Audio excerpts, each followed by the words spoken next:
Il était une fois, dans un pays lointain, une charmante jeune fille au grand cœur.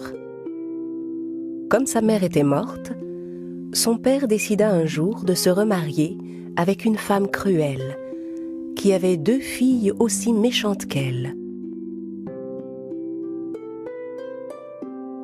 La marâtre et ses filles traitaient la jeune fille très durement. « Va-t'en, tu n'as pas à t'asseoir à notre table. » Allez, tu n'as rien à faire avec nous. Oups, ma tasse est tombée. Ramasse-la et nettoie. Allez. Pendant que les 2 sœurs sortaient pour aller s'amuser, elle devait rester à la maison pour s'occuper des tâches les plus ingrates.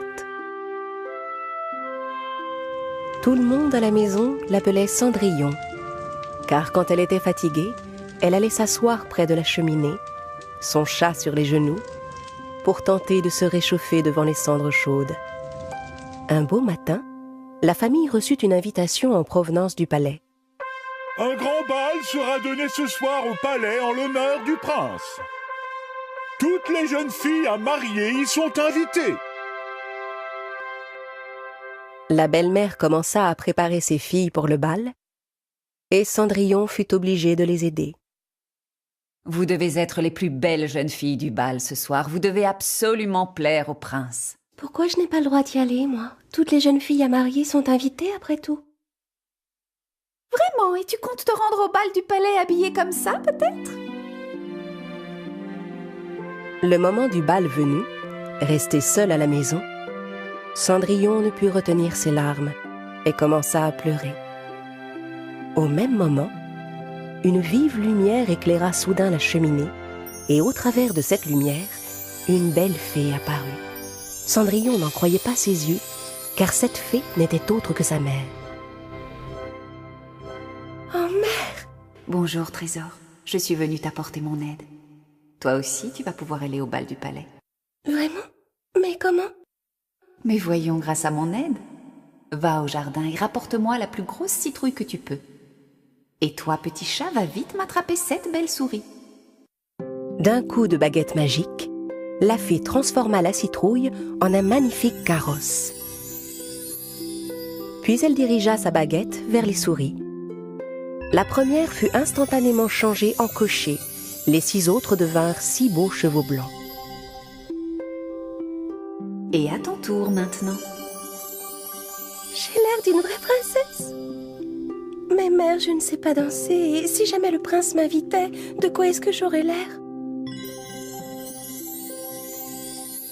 Ne t'en fais pas, ma chérie. Avec ces souliers magiques, tu seras la meilleure danseuse de tout le bal.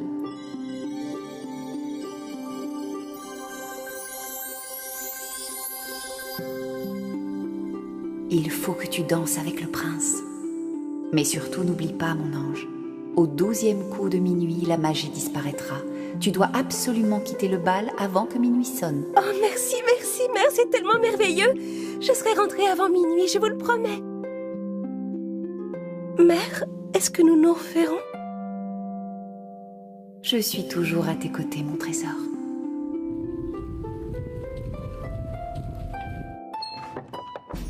Quand Cendrillon arriva au palais, si belle et si élégante, toutes les têtes se tournèrent vers elle. Même ses méchantes sœurs ne purent la reconnaître. Et bien sûr, le beau prince fut immédiatement subjugué par sa beauté. Le roi et la reine aussi furent charmés par Cendrillon. Quelle charmante jeune fille! Voilà ce que j'appelle une princesse digne de ce nom. Le prince invita aussitôt Cendrillon à danser. Grâce à ses souliers magiques, la jeune fille flottait littéralement sur la piste de danse. La belle-mère et ses filles restaient sans voix devant sa beauté, qui les rendait folles de jalousie. Cendrillon était si heureuse qu'elle ne voyait plus le temps passer. Si bien qu'elle oublia complètement la promesse qu'elle avait faite à sa mère. Soudain, elle aperçut l'horloge qui était sur le mur. Il était presque minuit. Abandonnant le prince sur place, elle s'enfuit alors en courant. Mais alors qu'elle dévalait les escaliers du palais, elle perdit une de ses chaussures magiques. Malheureusement, elle n'avait plus le temps de revenir sur ses pas pour la récupérer.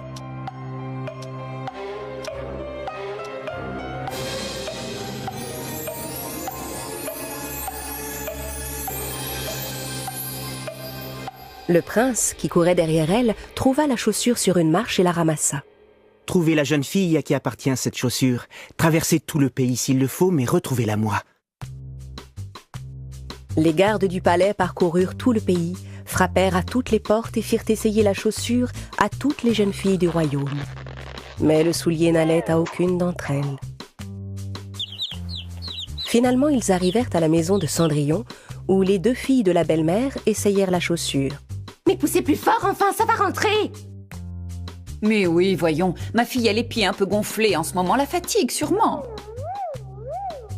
Mais le soulier n'allait à aucune des 2 filles. Heureusement, le capitaine des gardes s'était rendu compte qu'il y avait une 3e jeune fille dans la maison. Il y a une autre jeune fille ici. À peine Cendrillon eut-elle mis le pied dans la chaussure, les gardes furent convaincus que c'était bien la sienne, car elle lui allait parfaitement.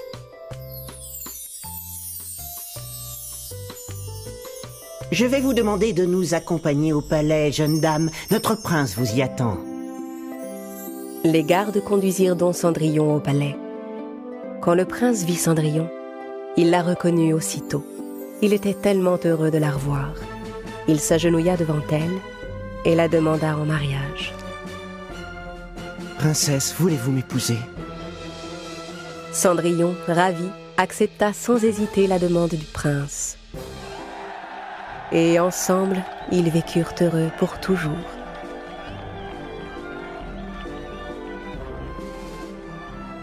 Mais comment se fait-il que ma chaussure n'ait rien perdu de sa magie? Je suis toujours à tes côtés, mon trésor. Mais bien sûr, oh mère, tu as toujours été là.